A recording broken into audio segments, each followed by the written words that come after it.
little bit closer than we were there. Yeah, I've made some minor adjustments to the setup as well. You'll be pleased to hear, James. You were complaining a little bit about understeer. Yeah, I was. On the first lap. I think it was largely an aero setting at the front. But, okay, well, yeah, I didn't play with that bit. And something to do with the shocks. Yeah. He had a look. Oh, there we go. Partially for me. Perfect, excellent. Is that an Öhlins or a Coney? That looks like proper race gear too. Proper race gear. That's F1 tech right there. Sorry, I was just running over you.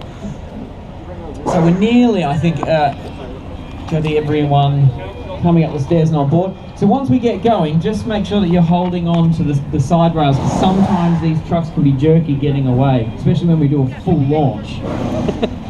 Yeah, I upped the engine RPM on the launch control as well, so that should be pretty so it doesn't exciting. bog down as much. Yeah, perfect. So we'll break traction, it'll be quite good. Yeah, we got a bit of wheel Yeah, it'll do half rotation probably, yeah. Yeah, exactly, yeah. Oh, they're loudspeakers. Nice. I was like, what the hell are those? The trombones? Oh, no all-wheel drive, it's a full race car this one. Rear-wheel drive Just only. rear-wheel drive only. But this is a fantastic opportunity to show you up close what you don't get to see on TV. So this is probably the closest you might get, I would assume, this weekend before you watch the cars come out tomorrow. 8:55 AM, we've got the first race cars hitting the track in anger. So this will be a really good good example. Look at that, that was a smooth getaway. I didn't even feel that. I didn't even fall over like I normally do. Yeah, that was perfect. Goodbye everyone, ta-ta, farewell. That's it. So we are underway. Now I'll do my introductions. William Taylor, please raise your hand. This is me. This is I. This is Will. Will is from the UK, and that's okay. Don't hold that against him. And Will is our very, very, very technical dude. Sometimes a little too technical. Too technical. Sometimes it's too technical, but he's our race engineer. He's you've owned your own race team. You've worked on a lot of Formula 1 cars as well. Yep. We've broken a lot of cars as racing drivers, and you've gone and fixed them. Yep, thanks for that. That's usually how it happens. And then I've also got on my right Paul Rees. If you'd like to wave and say hello there, Paul. And Paul, you've got probably the most amount of racing experience of all of us on this truck, unless we've got some lurking race car drivers on this truck. And you've raced at this circuit as well in a couple of years ago now. Yeah, hi everyone. This place has bittersweet for me because I almost had one of my biggest wins here a few years ago. I had a 21-second lead, and then I got a drive-through penalty approved in a yellow flag zone. So thanks to Charlie Whiting for that. But yeah, very much enjoy being back here. Big fan of Montreal. This track is amazing. It's absolutely fantastic. Always produces ace races because it's quite low grip. The walls are very, very close. But it's quite Monaco-esque in some ways. You say, especially setup and things like that. Absolutely, for sure. And just before we go any further, let's not forget the lovely James Towers that we have here as well. From the Thunder from Down Under, we have. And he's Australian, and we won't hold it against him. Yeah, we won't hold that against him. Welcome back. No ball tampering, please.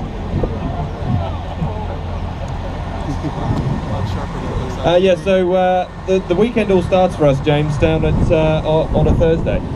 We've just seen some of the racing drivers out, especially the wonderful Sebastian Vettel. He's got a very strict routine that he follows every single weekend, and we normally see him out around about lunchtime or early afternoon walking the track with his engineers. Yeah, and we just saw him before. So just before we all got on this on the truck, we actually saw Sebastian finishing up his walk. So he's a little bit different to Kimi. Kimi rides it on a Vespa, does it really, really quickly, and then goes home.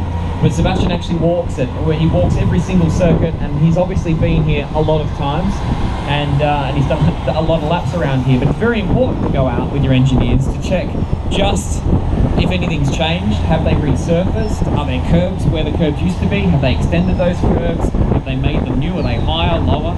All of that makes a lot of sense when you're looking at it when you're walking around at 5 kilometers an hour rather than when you're hitting them at 300 kilometers an hour, because it's a big issue if you come around a corner for the first time since 12 months ago. I mean, they do so much sim work now that they're not really learning the circuit. Even the new guys who might not have raced here before don't really need to learn the circuit as much anymore because there's so much sim work. But it's actually seeing it in real life, seeing where they can position the car, how aggressive that they can get, how much liberty they can take.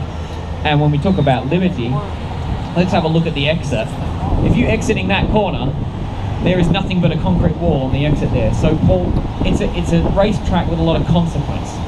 Yeah, and we were saying earlier, it's risk management. You know, the thing is, it's okay being fast over one lap, but it's putting a whole weekend together, which is the main thing. And Max Verstappen will be nervous going into this race weekend because he will not want to make another mistake, and it could very easily happen here. So it's just risk management, and you've got to really get mighty close to those walls. That section we've just come through is one of the most common mistake makers. Fernando Alonso, I think, went in there really heavily a few years ago, and very easily done. Felipe Massa took out a load of people there last year, and it's sort of downhill off camber, very slippery. So yeah, it's typical Montreal stuff. Yeah. It is, yeah. It's definitely a track that we're probably going to see a safety car. It's a track that we're probably going to see some guys tomorrow. We've obviously got free practice 1 and 2. We're probably going to see a few mistakes there. That's where I like to make mistakes. It's earlier on the weekend. If you're going to do it, I'm always making sure that you're finding out where you can brake late and then sort of bring it back from that point. Again, don't want to be crunching race cars into walls. If you're going to do it, it's definitely a free practice 1 or 2 thing. Yeah, please don't, James. It just means I have late nights and lots of work to do. I like to drink tea. I don't like to work on race cars. Well, you drink tea and work on the race cars for sure, but let's go back to talking not necessarily about Max Verstappen, but psychologically, if you're a driver and you're having a bad weekend or a bad time, it's obviously, especially when you've got the added glow of media asking you the same questions over and over again, psychologically it's quite hard to come to a racetrack, know that you've got to perform, know that there's now a lot of pressure on you, know that the journalists are going to be asking you the same questions. And we had a very funny response from Sebastian Vettel just an hour or so ago. Sorry, not Sebastian Vettel, Max Verstappen was asked flat out, why do you crash so much, by one of the journalists, and he said, the next time someone asks me that, I'm going to headbutt. So he's not in a very good mood about that, but there is a lot of pressure on the drivers, and especially, look, if you're Daniel Ricciardo, he was skipping pretty much across the bridge on his way to work this morning. He's probably worth another $30 million, he knows it. Exactly right, he's in super spirits, but if you've got a lot of pressure on you and you're at the best, most, the pinnacle of motorsport here, it can really derail the rest of your season if you're not getting on top of that. Yeah, for sure it does. It's tightness in your shoulders. It really is. You know, Daniel will go out there, he'll be super relaxed, and it's the same with anything. The more relaxed you are, the better you do in most cases. And this is a very. This is where we need to be relaxed, because I've set the ride height just so that we skim this wall. Yeah, you saw that? You saw that? That was me. I'm going to take full credit for that. That was like that much clearance. I'm pretty sure we touched on the other truck tour, but you know, I made some minor adjustments. And when it comes down to engineering, guys, that's one of the things that that's what we're here for. You know, as the race engineers and the team bosses, we're here to reassure the drivers. We're here to give them the best car that they can have to do their job over the weekend. So that's why we walk the track with them. We're here to work with them. We're looking at each corner, we're looking at each surface, and we're just going, right, okay, you know, if you're doing well in this corner, let's leave it alone. If you're struggling in this corner, in this complex, in this area of the circuit, what can we do to make the car easier to drive for you? And obviously, different racing drivers have different racing techniques. Some drivers like a particularly lively car, a bit of a skittish car that they're constantly dealing with. Some other drivers like a more sedate, a little bit less aggressive car. So it's really about working specifically with the driver, getting to know them as a person, as a driver, and you know, we'll break each corner down into 3 particular parts. And what are you looking at as a racing driver as you approach a corner? Well, you break the corner down into 3 parts. So you've got the entry, which is where you do all the braking phase. You've then got the mid, which is the turning phase, and then you've got the exit phase. And this is an absolutely crucial corner for all 3 of those. And you'll see some drivers, especially Lewis Hamilton, who's the last of the late breakers here, who will be looking to maximise that. And he might even sacrifice a bit of the middle apex, but he'll then want the best exit he can get. And the reason why Lewis does so well here is because he loves a bit of oversteer in the car. Getting that rotation, almost in slow-mos, it looks like he's losing the rear end of the car, which in essence he is, but it's mighty on the edge and really controlled. and this is a track where you need a bit of oversteer. Someone like Fernando actually likes understeer. Very strange for a driver of his caliber to like that, but so you'll see lots of different driver styles, but it always favours people who like a bit of oversteer. But yeah, 3 sections to a corner. You've got the braking, the mid, and the exit phase. And here, exit is so important because you've got the DRS zone, you know, well over 200 miles an hour, 327 k's, I think it is down here. So yeah, mighty fast straight.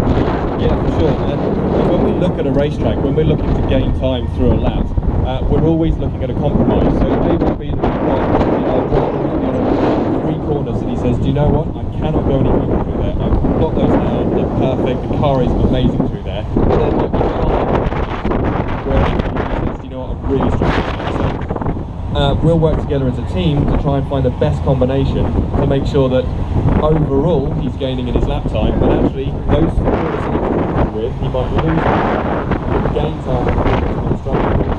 We're literally, and as the weekend goes on, especially here, you can just look at the racetrack and you can see it's very green, and that's because there's hardly any rubber down there, so it has been used for a long time. So let's start to see the results from the minute we start. Yes, 8:55 a.m. we've got the Ferrari Challenge Pass coming out tomorrow morning.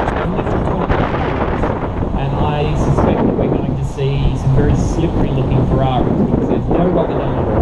Those drivers are fairly inexperienced, probably the most inexperienced drivers that will come out at all over the weekend. They might try and go sweep the circuit and try and get wins.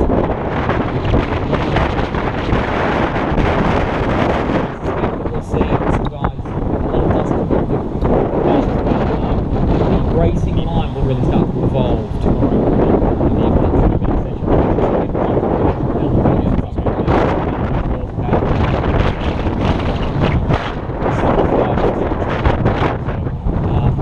That will, when they get this line well, we will really start to see the racing line evolve. And it's also slightly different, which some cars